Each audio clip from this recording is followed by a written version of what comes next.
खाने बेला एउटा गोल्डन रुल छ। नम्बर 1 मा load your plate with vegetable, बढी भन्दा बढी सागसब्जी खाऊ।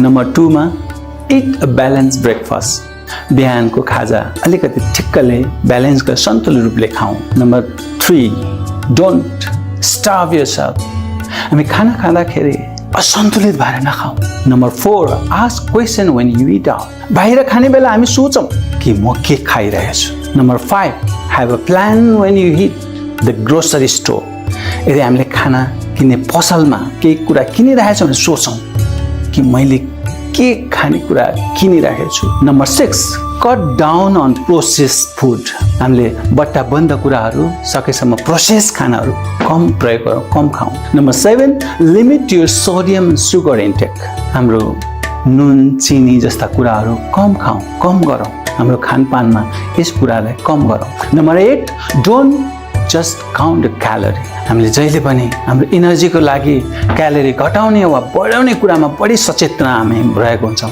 Don't just count your calorie. Number 9 switch to whole grain, धेरैभन्दा धेरै अन्न दाल दलिनहरू कुरालाई ध्यान दिउँ। र नम्बर 10 इन्जोय योर फुड, हामीले जे तयार हुन्छौँ, जे बनाउँछौँ, जे परिकारमा हामीलाई मन लाग्छ त्यसमा हामी इन्जोय गरौँ, खुसी बनाऊ र खुसी साथ त्यो बनाइएको खानालाई लिउँ, ग्रहण गरौँ, जसले गर्दाखेरि खानपानले हामीलाई स्वस्थ त बनाउँछ नै, यसले हामीलाई समृद्धि पनि बनाउँछ।